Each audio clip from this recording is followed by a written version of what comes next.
오늘 말씀 제목 한번 따라하겠습니다. 천국은 그 종들과 천국은 그 종들과 베드로가 예수님께 형제가 내게 죄를 범하면 몇 번이나 용서하면 좋을지를 묻는 것에 관한 질문입니다. 7번까지 용서하면 될까요? 이렇게 물어봤습니다. 유대인들 랍비는 내 형제가 내게 죄를 범하면 3번만 용서하면 된다 이렇게 가르쳤습니다. 그러니까 베드로가 유대 랍비들이 형제가 내게 죄를 범하면 3번 용서하면 된다고 그러는데 3번보다도 훨씬 많아요. 2배보다도 훨씬 많습니다. 7번이잖아요. 예? 3번인데 2배면 6번인데 거기에다 하나 더 붙여서 7번 용서한다 그러니까 이야, 베드로 생각에는 넌 어떻게 그렇게 좋은 생각을 했냐? 참 탁월한 생각을 했다. 그러고 칭찬받을 줄 알았는데 예수님 표정이 보니까 별로야. 이게 칭찬하실 것 같지가 않아요. 그러면서 예수님이 말씀하기를 7번씩 70번씩이라도 하라. 그러면 또 수학 계산이 빠르신 분들은 77이 49. 베드로는 7번 용서하겠다고 하는데 490번.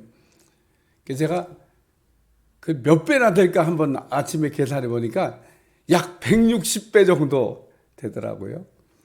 162.333 이렇게 나오던데 어제는 약 160배 정도 되고 숫자로는 어쨌든 490번인데 그러면 형제가 죄를 범하면 490번까지는 용서하고 491번째부터는 용서하려 된다.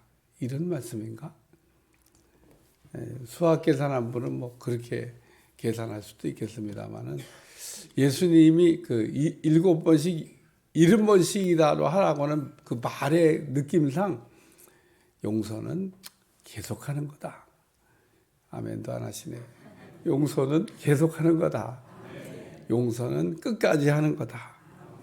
이런 말씀입니다. 우리가 율법적으로 사냐 복음적으로 사냐. 근데 제가 늘 얘기하지만 우리 복음적으로 살아야 되는데 실제 삶에서 그럼 복음적으로 살고 있냐는 겁니다. 그냥 율법과 복음을 간단히 정리하면 율법은 정죄, 복음은 용서. 그냥 이렇게 그냥 이해하고 율법을 이렇게 설명해 나가도 또 복음을 설명해 나가도 전혀 틀렸다고 얘기할 수 없습니다. 그러니까 율법은 그 성질상 정죄하는 겁니다. 정죄. 복음은 뭐예요? 그 성질상 용서하는 겁니다. 그래서 율법은 정죄, 복음은 용서. 그러니까 우리가 복음적으로 살아야 된다면요. 복음적으로. 그러니까 우리가 복음적으로 살기 위해서는 용서하고 살아야 된다는 겁니다. 그게 복음적으로 사는 거예요. 근데 우리가 복음적으로 살아야 된다고 하는 것도 알고 복음적으로 살아야 된다고도 생각하는데 우리가 살아가면서 흔히 입버릇처럼 하는 말이 뭐냐면 절대 용서 못해. 참 제가 얘기하고도 좀 헛웃음이 나와요. 한번 따라 절대 용서 못해. 아니 그런 말을 하면서 복음적으로 산다고 그러면 이율배반적인 거죠. 근데 우리는 서슴없이 그런 말을 많이 합니다. 막 화가 막 날 때라든지 또는 어떤 사건에 대해서 그냥 절대 용서. 내 눈에 흙이 들어가기 전에 못해요? 용서 못해. 무서워요. 그런 얘기 들으면은 무섭게 인생을 산다. 그런 생각이 듭니다만은 우리는 예수님이 우리에게 주신 복음으로 살아야 되는 겁니다. 그러나 이 복음적으로 산다고 하는 게 그럼 무조건 용서하는 건가? 그게 복음적으로 사는 건가? 무조건 용서하는 게 복음적으로 사는 건 아니에요. 우리가 그냥 무조건 눈 감아주는 거. 이 눈 감으면 안 되는데. 그러니까 하나님이 어떻게 예를 들면 우리를 이렇게 다루시는지를 잘 보면은 우리가 알 수가 있습니다. 다윗이 죄를 졌어요. 그것도 아주 좀 지저분한 죄를 졌죠. 그리고도 그 죄를 또 이렇게 덮으려고 했던 그 행위를 보면, 이야, 다윗답지 않아요. 근데 여러분, 사람이 죄를 지으면 다 다윗같이 그게 덮으려는 마음이 있어요. 근데 그게 덮어집니까? 안 덮어져요. 왜 안 덮어지냐면, 첫째는 사람도 알고, 둘째는 시퍼렇게 눈 뜨고 보신 하나님이 다 알고 계시기 때문에 절대로 완전 범죄는 없습니다. 그럼 여러분이 하나님도 속일 수 있다 그러면 완전 범죄가 됩니다. 근데 하나님은 속일 수가 없어요. 그러니까 우리가 하는 모든 행위를 사람은 이렇게 속일 수 있습니다. 사람에게는 완전 범죄가 가능해. 그러나 위에 계신 하나님에게는 안 돼. 그래서 다윗이 한 걸 보면 거의 완전 범죄를 했습니다. 아무도 몰라. 그리고 다윗은 만약에 그게 안 들켰으면 굉장히 훌륭한 사람입니다. 자기 밑에 있는 장수가 세상에 전쟁터에 나갔는데 왕이 그 부인을 걷어가지고 그렇게 책임을 져주는, 이야, 우리 왕 너무 훌륭하다. 뭘 훌륭해요? 나쁜 짓 다 했는데. 그렇게 속일 수 있습니다. 근데 하나님이 나단 선지자를 보내가지고 처음에 이렇게 얘기하는데 다윗이 듣고, 우리나라에 그렇게 나쁜 놈이 있냐? 전주도 모르고 우리나라에 그렇게 나쁜 놈이 있냐? 그런 놈을 살려둬야 되겠냐? 누가 죽어야 돼요? 저가 죽어야 돼. 만약에 그게 전주 알았으면 그렇게 얘기 안 했을 거예요. 에이, 용서해줘야지. 뭐 그러고 아주 또 좋은 얘기를 포장했을 텐데 전주를 모르고, 우리나라에 그렇게 나쁜 놈이, 내가 지금 다스린 나라에 그렇게 나쁜 놈이 있냐 그러고. 근데 아주 죄를 콕 집어서 가르쳐줘야 돼요. 그게 바로 당신입니다. 그제서야 다윗이 들켰구나. 근데 사람은 또 들키잖아요. 그러면은 다윗처럼 그렇게 죄를 뒤집어 쓰고 왕의 옷을 찢고 회개하냐? 안 합니다. 이제 그 다음부터 하는 일이 뭐예요? 변명입니다. 내가 뭐 어쩔 수 없어서 그랬지, 뭐 내가 막 할 수 있어야 했냐 그러고 막 하다가 거기다 얘기를 붙여가지고, 예? 아담과 하와가 똑같이 죄를 졌습니다. 그러니까 하나님이 아담한테 물어봐요. 너 왜 그랬냐? 그러니까 제가 부인 관리 잘 못해가지고 내가 잘 관리를 하고 말씀을 잘 가르치고 다 내 탓입니다. 이랬어야 되는데, 막 그때 막 아담이 한 얘기를 봐봐요. 하나님이 내게 주셔서 어떻게 주셔도 저런 여자를 나한테 줘가지고 따로 하여금 이렇게 넘어지게 만드냐고. 주실 거면 이한 좀 똘똘하고 좀 훌륭하고 좀 내가 곁길로 가더라도 잡아줄 수 있는 그런 여자를 주시. 남 얘기가 아닙니다. 아담만 그러는 게 아니에요. 다 사람은 죄를 들키면 다윗처럼 회개하는 게 아니라 막. 그래서 오늘 우리는 그 다윗의 경우를 보니까 하나님은 무섭게 율법으로 우리의 죄를 정죄하시고, 내가 죄인이구나. 나는 어쩔 수가 없어. 정말 구제불능이구나. 어떻게 하면 되지? 그럴 때 우리 주님이 복음으로 용서해 주시는 겁니다. 그래서 율법이 필요해요. 율법은 죄를 깨닫게 하기 위해서는 절대적으로 필요합니다. 우리 인간은 율법이 없이는 죄를 시인하지도 않고, 자기가 죄인인데 내가 뭔 죄인이라고, 내가 무슨 죄를 졌냐고 이렇게 얼마든지 얘기할 수 있기 때문에 여러분은 구약 성경을 열심히 읽으셔야 됩니다. 왜 읽어야 되냐? 내가 죄인인 것을 알기 위해서. 구약 성경 열심히 읽지 않은 사람은 내가 죄인인 걸 모릅니다. 제가 큐티를 시켜보면 구약 성경을 제대로 읽고 큐티하는 사람들은 큐티 못하겠다고 그럽니다. 너무 내가 적나라하게 죄인인 게 드러나서, 정말 너무너무 죄인인 게 드러나서, 그렇게 죄인인 걸 깨달은 사람에게 복음이 복음되는 겁니다. 용서받을 수 없는 죄인인데 이렇게 예수님께서 나를 복음으로 용서하셨구나. 감격인 거죠. 감격. 오늘도 여러분이 감격이 별로 안 오고 감동이 별로 안 오고 예수님이 십자가를 이렇게 생각할 때 별로 그렇게 감동이 안 오시는 분, 죄가 깨달아지지 않아서 그런 겁니다. 그러니까 죄가 깨달아지고 죄가 느껴지면 복음이 복음되고 예수님의 십자가의 대속의 은혜가 감격이 아닐 수가 없는 겁니다.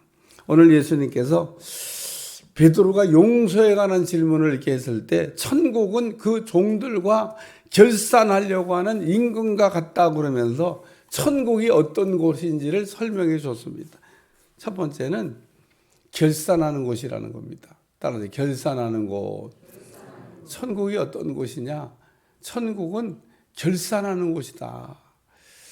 예수님은 천국은 그 종들과 결산할 어떤 임금과 같다 그러면서 결산할 때 1만 달란트 빚진 사람이 왕 앞에 불려 나왔다고 말씀하고 있습니다. 1만 달란트는 천문학적인 그냥 빚을 졌다고 생각하시면 됩니다. 그냥 좀 여러분한테 알아듣기 쉽게 얘기해서 한 500조쯤 빚졌다고 한번 그냥 뭐 천조라고 해도 괜찮아요. 여러분 500조, 1000조 빚을 졌다 그러면 여러분 평생 어떻게 벌어가지고 갚을 수 있습니까? 여러분의 뭐 몸이나 뭐 아내나 뭐 가지고 있는 뭐 모든 걸 다 팔으면 1000조, 500조 이렇게 어마어마한 천문학적인 빚을 진 거를 갚을 수 있습니까? 근데 이 사람이 너 1만 달란트 빚졌다고 하니 천문학적인 빚을 지금 얘기하고 있는데 엎드려가지고 어떻게 갚아보겠다고 그래요. 그렇지 뭐 빚진 사람 입장에서 안 갚겠다고 그런 놈이 나쁜 놈이죠. 뭐 그냥 못 갚어! 어떻게 갚어! 막 이러면 나쁜 놈이잖아요. 뭐 이 사람이 정상적인 얘기를 한 겁니다. 갚겠다고. 근데 갚을 수 있어서 갚겠다고 한 게 아니에요. 그냥 상식적인 얘기를 한 겁니다. 갚을 수 있어서 갚겠다고 한 게 아니라 갚을 수는 없지만 인간이 그렇게 말을 해야죠. 갚아보겠다고. 어떻게 빚진 사람이 못 갚겠다고 막 그래요. 그것도 아주 인간도 아닌 겁니다. 갚겠다고. 성경은 우리가 지은 죄를 빚과 같다고 설명하고 있습니다. 우리가 어마어마한 빚을 진 이 1만 달란트 빚진 사람과 같은 죄를 갖고 있다고 얘기하고 있습니다. 빚은 졌을 때 갚아야만 자유가 있습니다. 빚을 안 갚으면 자유가 없어요. 믿음 생활할 때 빚이 많은 사람 신앙생활하기 어렵습니다. 또 우리가 이 빚이 이게 많은 사람 그 세상적에 나가서도 어려워. 선교사를 파송할 때 절대 파송하면 안 되는 선교사가 있습니다. 저도 선교 공부하다 배운 거예요. 빚을 진 선교사는 파송하면 안 된다. 그래서 제가 선교사 파송하기 전에 꼭 물어봐요. 빚이 있냐? 채무가 있냐?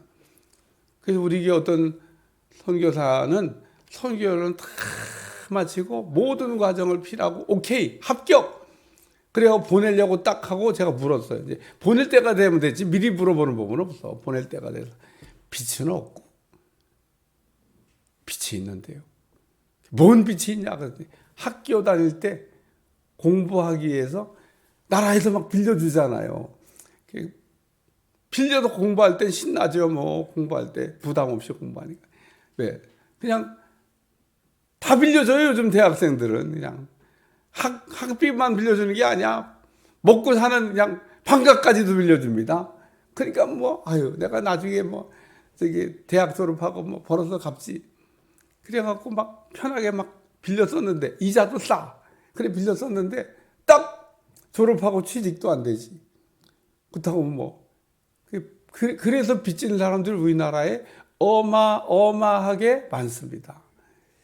그래서 대학교에서 등록금 대주고 그 학자금 대주는 게 잘하는 건지 못하는 건지 모르겠어요. 그냥 돈 없으면 공부도 하지 말라고 해야 되는지 어쨌든 고민이 됩니다.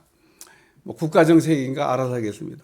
그래서 우리나라에 빚진 사람들 그거 갚으려고 그러니까 그래서 빚졌다고 하더라고. 뭐 어떻게 하다가 빚졌냐고. 그래서 그거 갚다가 끝내 1년이 지났는데도 못 갚았어요. 허리띠 딱 졸라매고 막 이제 갚았는데 못 갚았어. 결국은 부모님밖에 없어. 부모님이 그 사정을 알고 어떻게 어렵게 만들어가지고 싹 정리해 줬습니다. 그래서 파송했죠. 또 한 분도 그런 사람이 있었어요. 빛이 있는 또 우리가 다 보내는데 빛이 있어요. 그래서 제가 물어봤죠. 그때는 또 궁금해서 만약에 선교사를 나가면 이 빛은 어떻게 할 거냐. 그때는 선교 초기야. 나가서 뒤에 갚아봐야죠. 그럼 우리가 보낸 선교비 가지고 빚 갚겠다는 얘기잖아. 그러면 또 거기 가서 그 모자라면 어떻게 해? 그럼 알바해야 된다는 얘기잖아. 무슨 선교를 하겠어요? 정상적인 신앙생활도 어렵고 정상적인 선교도 어렵습니다. 우리는 이렇게 빚을 졌으면요, 빚을 이렇게 빨리 갚으시려고 애쓰시기를 주여 축원합니다. 사람들이 흔히 나는 죄가 없어 그러는데 오늘 1만 달란트의 빚이라고 하는 1만 달란트의 죄를 우리 주님이 얘기하고 있습니다. 우리가 이렇게 죄의 무게를 생각할 때, 야, 내가 1만 달란트 빚진 사람이구나. 이거를 이렇게 생각하셔야 됩니다.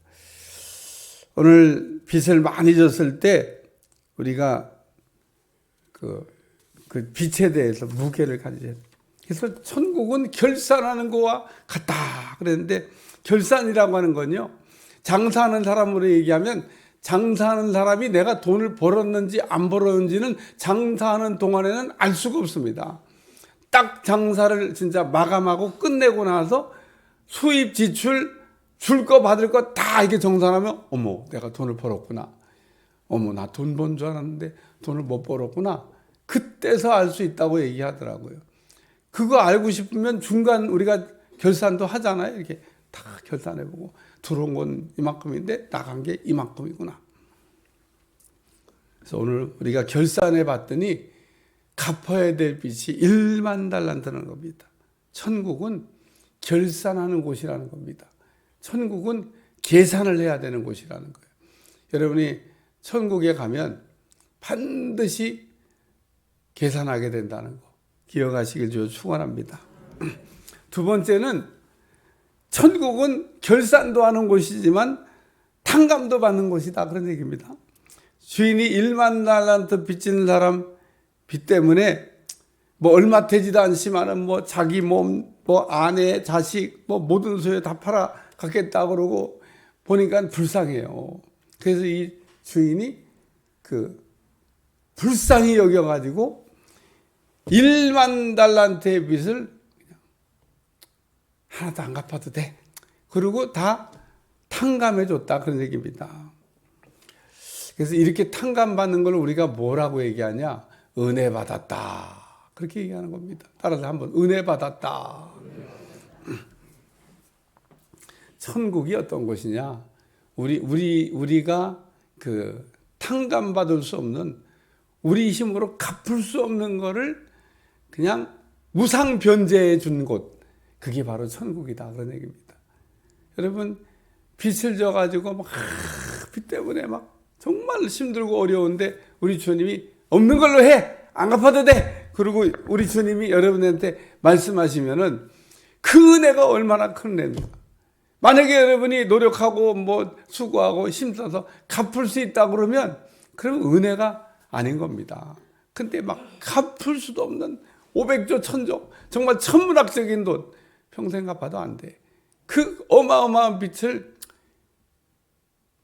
주인이 참 마음도 좋아요. 그죠? 우리 하나님 마음도 좋아요. 그냥 없는 것처럼 용서해 주셨습니다. 그래서 이 탕감에 관한 말씀을 생각할 때, 나도 내가 탕감받았으니까 남도 탕감해야 되겠다, 이런 생각을 하고 사셔야 된다는 겁니다.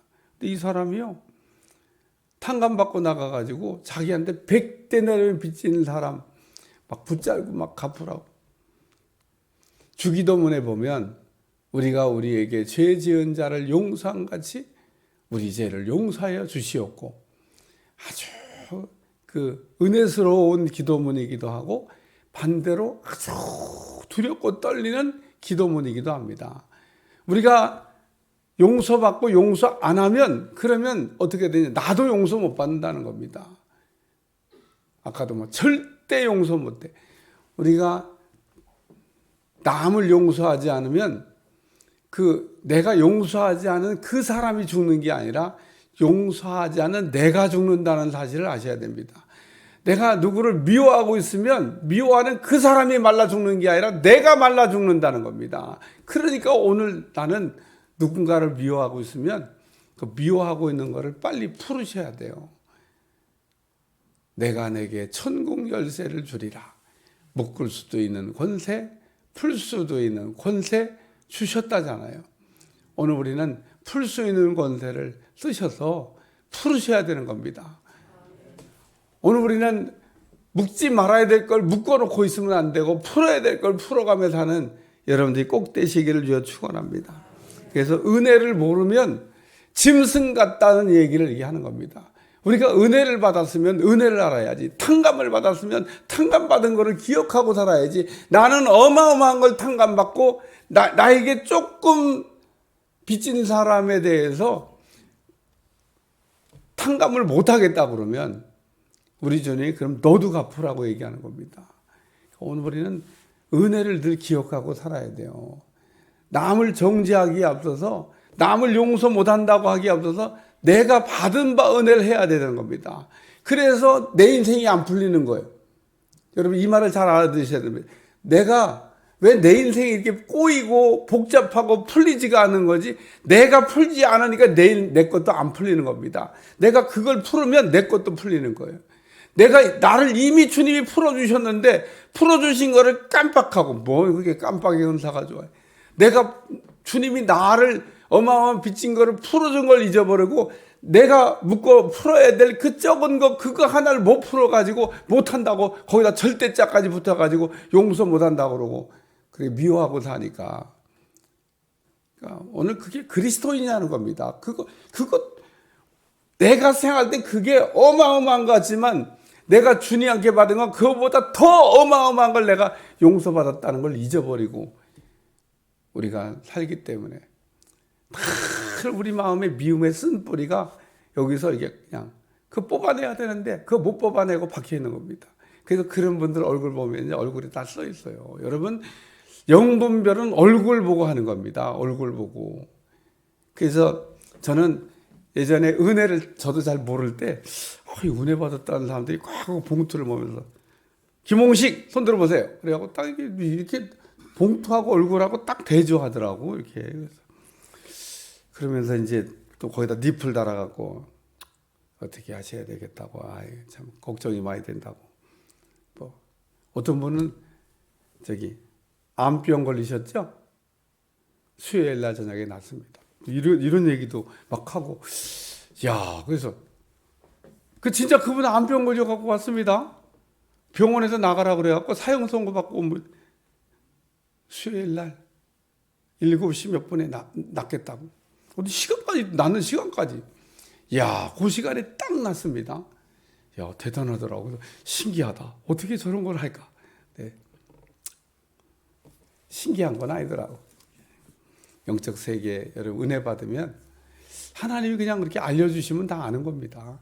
그래갖고 그걸 왜 이 봉투를 보내서 얼굴을 한 번씩 한번 보지? 얼굴에 써 있으니까. 어떤 사람은 간음죄를 졌나 봐. 얼굴에다 간음 이렇게 글자를 써놨대. 아니 그거 보고 모를 사람이 어디 있어요? 간음죄를 졌다 이거 간음. 그러니까 여러분 이마에다가 무슨 글자를 써갖고 다닐지. 그러니까 나만 모를 뿐이지 신령한 눈을 가진 사람들은요 다 얼마나 무서워요. 하나님이 그러신 분입니다. 하나님 우리를 다 알고 계시다는 거예요. 하나님이 들통내고, 그러니까 하나님이 그걸 어떤 데는 이렇게 감춰주시는 거예요. 안 드러나게. 우리 하나님 숨겨주는 것도 잘해야 돼. 다 덮어줘가지고 안 보이게. 근데 어느 날 하나님이 좀 드러내야 되겠다고 할 때는 그렇게 갈려주신 겁니다. 왜? 고치려고. 치료하려고.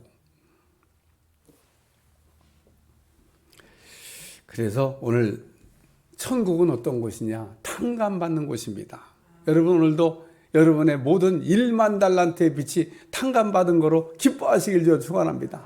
또 여러분이 그 기쁨이 되기 위해서는 여러분도 100데나리온 빚진 사람을 탕감할 수 있길 바랍니다. 그러니까 내가 탕감 받았다는 걸 기억하고 나는 1만 달란트 탕감 받았는데 뭐 100데나리온 아유 이거 뭐 아무것도 아니야. 그리고 그런 너그러운 마음으로 넓은 마음으로 여러분이 탕감하시라는 겁니다.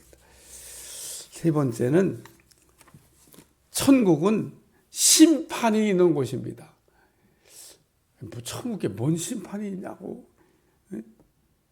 천국은 결산하는 곳, 천국은 탕감하는 곳까지는 이해가 되는데 천국은 뭔 심판이 있냐고. 심판이 있어야죠.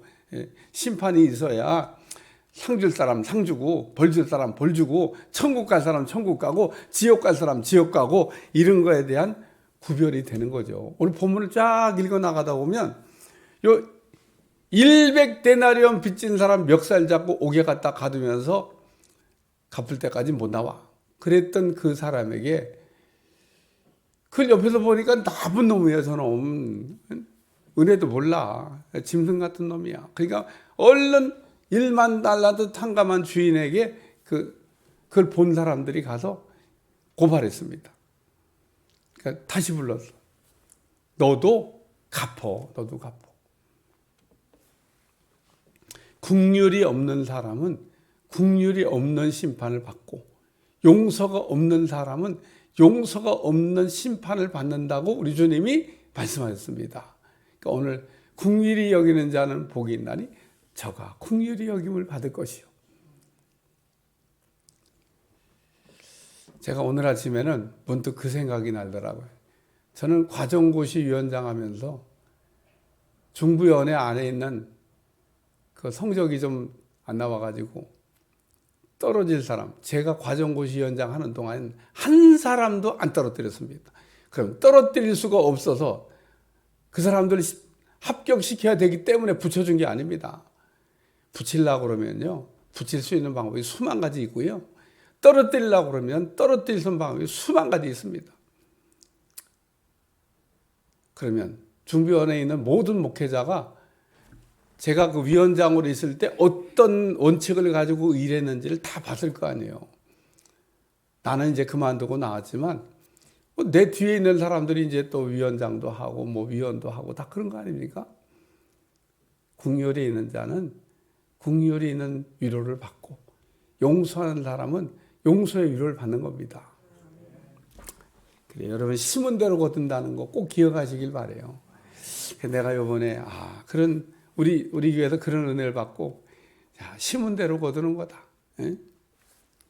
어떻게 우리에게 우리 삶에 그런 일이 벌어지만 여러분이 반드시 긍휼을 베풀면 여러분도 어떤 자리에서 긍휼히 여김을 받는 은혜가 여러분한테 돌아올 줄로 믿습니다. 그래서 심판을 무서워서 덜덜 떨지 마시고 여러분 심판이 무서운 게 아닙니다. 내가 어떻게 했느냐가 그 심판대 앞에서 떨게 만드는 거죠. 여러분이 많이 긍휼을 베풀고 많이 용서하고 많이 여러분이 탕감하면 여러분도 우리 주님이 하야와 같은 은혜로 탕감의 은혜를 주실 줄로 믿습니다. 그래서 우리는 인생을 살면서 묶어가면서 살면 안 돼요. 풀어가면서 살아야지. 우리는 묶는 인생이 아니라 푸는 인생. 풀 수도 있고 묶을 수도 있다면요. 근데 왜 묶어요? 묶어야 될 것도 물론 있지만 묶지 말아야 될 게 있습니다. 풀어야 될 게 있습니다. 잘 풀어가면서 승리하는 한 날 되시기를 주님으로 축원합니다. 기도하겠습니다. 하나님, 오늘도 천국은 그 종들과 결산하는 어떤 임금과 같아. 그러면서 천국은 결산도 있고 탕감도 있고 심판도 있는데 오늘 우리가 이 땅에 살면서 천국을 바라보며 천국 가서 결산할 때, 천국 가서 탕감받을 때, 천국 가서 심판받을 때 기쁜 마음으로 설 수 있는 종들이 다 되게 하여 주옵소서. 예수님의 이름으로 기도합나이다. 아멘.